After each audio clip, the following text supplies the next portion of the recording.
नेपालमा महासङ्कट पर्दा ओर्लिए छिमेकी बाढी प्रभावितका लागि रातरात जुट्यो ठूलो सहयोग।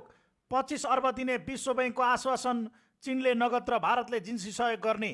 नेपालमा बाढीले पुर्याएको क्षतिपछि उद्धार राहत तथा पुनर्निर्माणका लागि छिमेकी मुलुक भारत, चीन र विश्व बैंकले तत्काल आर्थिक तथा भौतिक सहयोगको प्रतिबद्धता जनाएका छन्।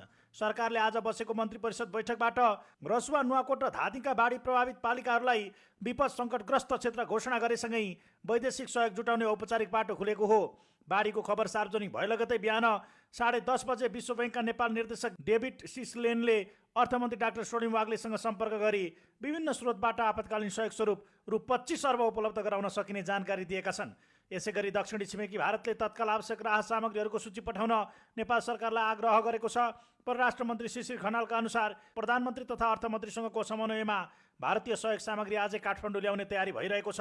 छिमेकी चीनले पनि नेपाललाई तत्कालै नगद सहयोग उपलब्ध गराउने भएको छ।